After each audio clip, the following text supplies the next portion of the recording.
Now there is a melody, a pure orchestral song, known and loved to the outermost reaches of the civilized world. In fact, to many people, this series of notes is almost synonymous with the word melody. Its immediacy of appeal, its rising and falling line, its yearning and resignation, all these have identified it as the essence of late Romanticism. Almost everyone agrees that Tchaikovsky was a surpassing tunesmith, a shaper of melody second to none. But some musical highbrows delight in asking the barbed question, is Tchaikovsky really a symphonist? Since he is so great a melodist, why didn't he stick to writing songs, or at best opera? What is this song we have just heard doing in a symphony anyway? Is it really a symphonic theme? One is obliged to answer no. It never gets developed in a proper symphonic way, or in any way for that matter. It appears as the second theme in the first movement and reappears dutifully in the recapitulation. That is all. Does that make it symphonic material? No. Then is this Pathetique really a symphony? Yes. Let us see why. Actually, if we browse through the work, we find that this is the only melody that is not really thematic in a symphonic sense. All the others partake much more of the nature of symphonic themes. That is, they are based on short motives or figures which can be altered in endless ways to effect a symphonic metamorphosis. They are not simply tunes that you go out whistling. Look at the slow introduction, for instance.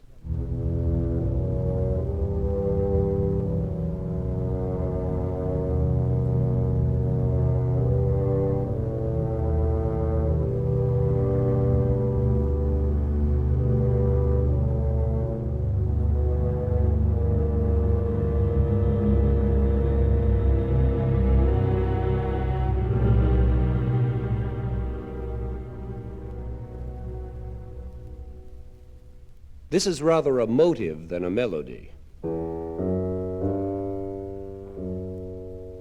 A motive that repeats in an ascending way.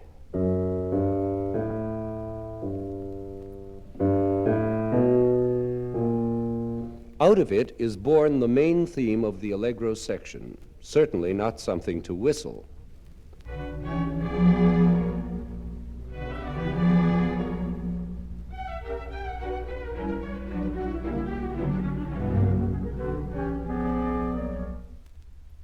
Skipping for the moment over the second theme, the beautiful melody we have already discussed, we come upon a development section devoted almost entirely to the motives of the first theme. And there are no further themes as such. So you see that most of this first movement is not at all concerned with pure song. Moreover, we could go through the other three movements in the same way, with more or less the same findings. And it turns out that the symphony is really more symphonic in character than its critics pretend.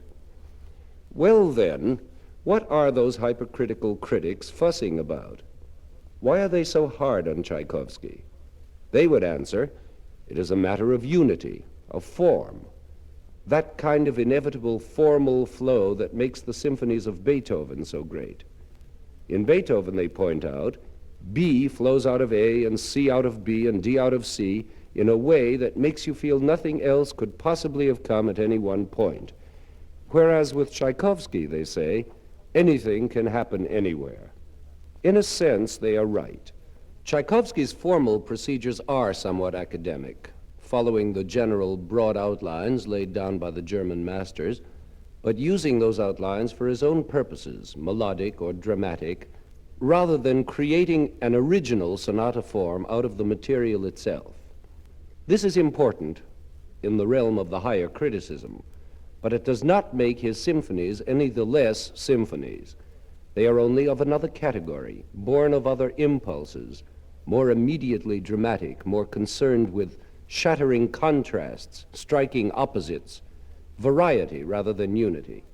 And given their place in history at the peak of 19th century Romanticism, they have their own validity.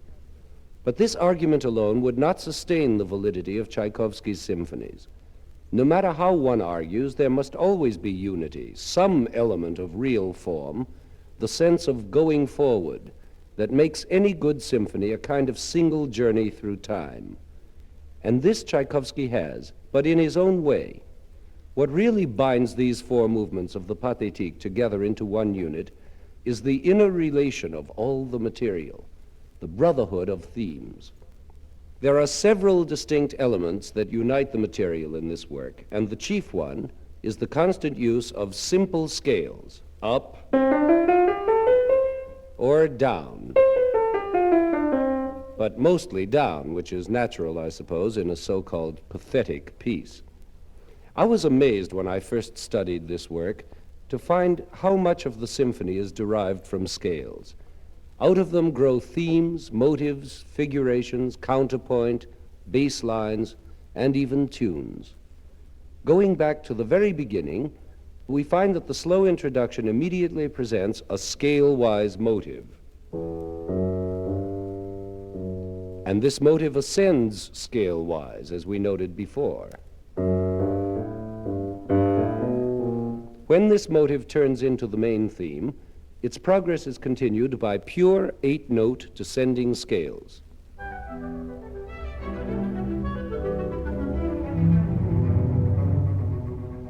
The first climax is achieved by an ascending scale followed by a descending one.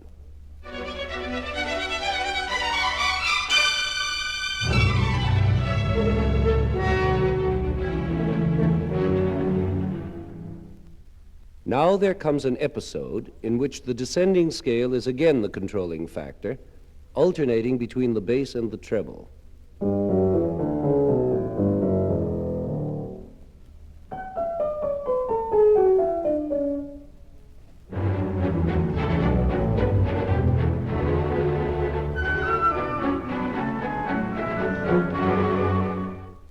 A stronger climax is now reached, using the scale-wise motive as well as full rushing downward scales.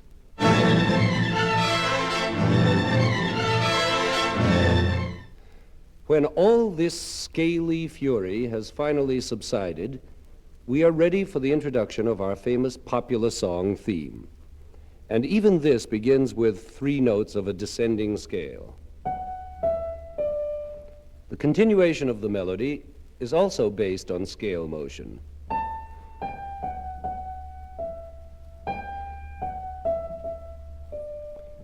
Now comes a bridge passage with more pulse, and this time ascending scales are the chief material.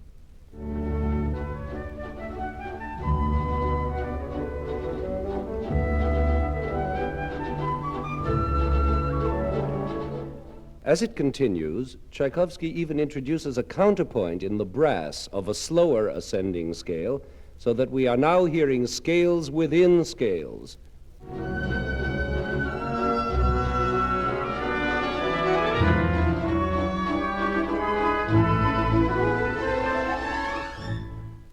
The exposition of themes is now complete, and it seems that we have heard nothing but scales. Actually, it is much more interesting than that. And much of the interest derives from the great variety of ways in which Tchaikovsky handles these plain old scales.